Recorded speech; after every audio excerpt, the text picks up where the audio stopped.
Olá, pessoal, dando então continuidade às nossas medidas preventivas. Agora nós vamos falar sobre infecção de trato urinário. Como prevenir a infecção de trato urinário. Então, essa é a nossa proposta. Sempre fazendo reflexo, sempre refletindo que as medidas preventivas são métodos para alcançar a meta 5. O que diz a meta 5? Evitar infecções. Então, nós vamos ver sempre, vamos falar sempre que a higienização das mãos é o ponto inicial, quando a gente fala em prevenção de infecção. Então, sempre lembrar que é uma meta que a gente precisa alcançar no nosso dia a dia para garantir a segurança do paciente. Então, a gente não pode achar que o hospital é um local onde simplesmente as bactérias vão sair invadindo sem que nada e ninguém possa fazer alguma coisa.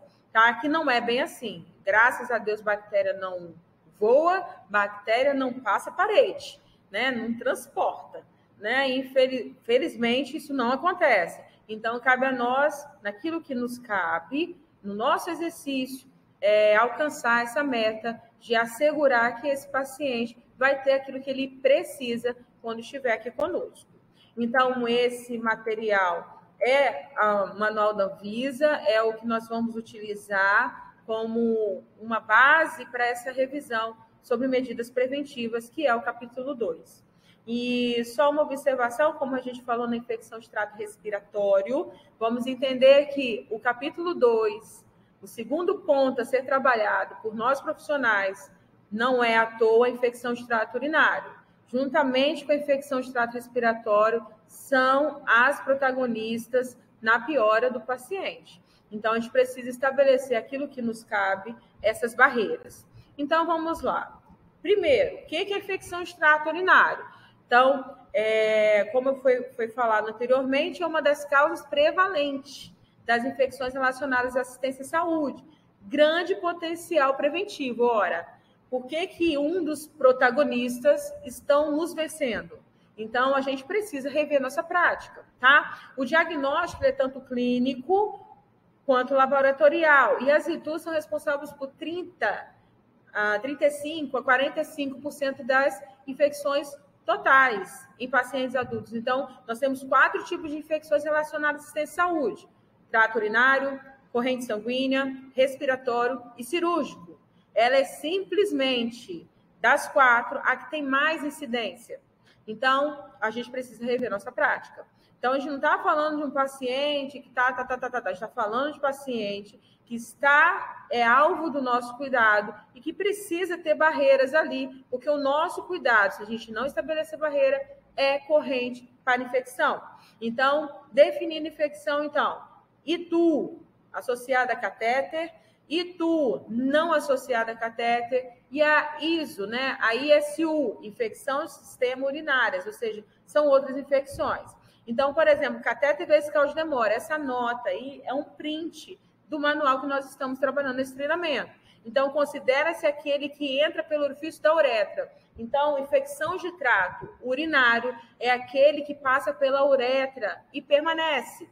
Então, exclui-se catéter J, cistostomia, a punção suprapúbica e a cateterização intermitente. E a gente vai entender por que a cateterização intermitente, por mais que o catéter passe pela uretra, não é tratado como infecção de trato urinário. Então, não é infecção de trato urinário, resumindo, esses 3 procedimentos, tá? Que inclui a cateterização intermitente, que é quando a gente passa a sondinha de alívio. A sondinha de alívio está lá no manual, vocês podem buscar, que vocês também vão ver isso. A infecção de trato urinário, ela tem uma incidência muito menor, quase 0, por sonda de alívio. Por quê? Cada dia que o paciente fica com a sonda vesical de demora, ele tem crescimento bacteriano de 5 a 10%. Então, a cada dia cresce bactéria mínimo de 5 a 10. Isso em 10 dias, ou ele está com 50% de uretra, né, de colonização a 100%. E enquanto a sonda vesical de alívio, e assim nós, enfermeiros, precisamos inalar esse ar, porque às vezes a gente questiona, por que não deixa o paciente vesical demora? Porque é potencial crescimento bacteriano. E a sondagem de alívio, mais que a gente faça 4, 6 vezes ao dia, não representa nem 50% de um crescimento de um dia com vesical de demora. Então, o crescimento é 0,4 a cada passagem. Num dia, 4 vezes ao dia, a gente tem um crescimento de 1,2, enquanto no catéter vesical de demora, em um dia, a gente tem crescimento de 5%. Então, é para o bem do nosso paciente, a sonda vesical de alívio. Vamos evoluindo, então. Vamos começar. Primeira coisa, antes da inserção do catéter. Primeiro bundle, a primeira barreira é a gente saber, esse paciente, ele tem indicação, ele tem essa necessidade de ter uma sonda que permite crescimento bacteriano em 5% ao dia.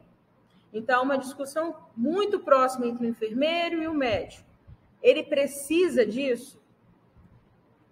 É necessário ele ficar exposto dessa forma? Então, nesse print aí, nesse quadro, que é lá do manual, mostra aí, não use catéter urinário, exceto. Então, são 4 condições, na verdade, 5 condições que estão aí descritas, que realmente vale o risco de ter 5 a 10% de crescimento bacteriano para que esse paciente continue com sonda vesical de demora. Então, a primeira aí, impossibilidade de micção espontânea. Pacientes instáveis hemodinamicamente, com necessidade de monitorização de débito urinário. Pós-operatório, pelo menor tempo possível, com o tempo máximo recomendado de até 24 horas para cirurgias urológicas específicas. Tratamento de pacientes do sexo feminino com úlcera por pressão, grau 4, com cicatrização comprometida, né? Então, é um caso de colonização pela urina, então precisa isolar essa lesão para que ela progrida para melhor fechamento, cicatrização, enfim. Então, sempre dá preferência ao cateterismo intermitente. Enfermeiros, sempre intermitente ou drenagem suprapúbica do que usar a sonda vesical de demora.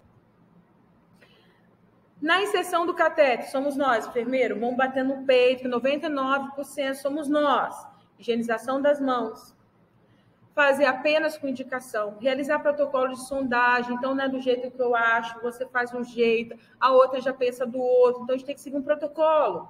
Inserção do catéter com técnica séptica, lembretes, padrão distribuídos, então assim, a gente precisa seguir um meio comum, né? Cada um faz o jeito que acha que tem que ser, com bandeja, sem bandeja, com luva, sem luva. Tá? Então, na inserção do catéter, higienização das mãos. Então, tá aí o passo a passo. São as 6 regiões que precisam ser friccionadas. Precisa levar sabão, esfregaço e enxaguar bem. Então, a gente tem a palma da mão, o dorso da mão entre os dedos, o polegar que fica de fora nesses 2 momentos. A gente precisa unhas e as polpas digitais, as pontinhas dos dedos e o pulso. Tá? Aqui tem a questão da escovação, né? A higienização por escovação. Então, a primeira, antes do procedimento, prepara o paciente, material. Depois, seguir a técnica cirúrgica, sim, de higienização das mãos para fazer esse procedimento invasivo. Então, nosso paciente está exposto justamente nesse momento, antes da realização do procedimento séptico. A gente precisa garantir essa barreira que é a higienização das mãos.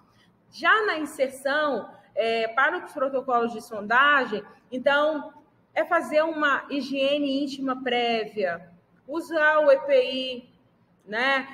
Higienizar as mãos antes dos procedimentos, uso do campo fenestrado, uso de luva estérea, a solução, clorexidina alcosa, uma técnica séptica e a fixação do catéter. Então, está aí o nosso formulário, né? Enquanto a gente executa o procedimento, outro profissional está nos avaliando com propósitos de melhorar a barreira, não é fiscalização, não é dedo duro, é simplesmente para a gente melhorar o processo, tá certo? Então, é isso aí. Chega. A manutenção, bom, aí entra principalmente o corpo técnico de enfermagem, higienização das mãos sempre é o primeiro ponto da conversa.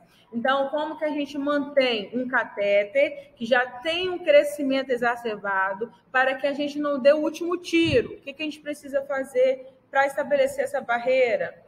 Na manutenção, manter o sistema de drenagem estéril e fechado. Então, aquela bolsa encostando no chão, deitada no chão, arrastando no chão, isso não é bom.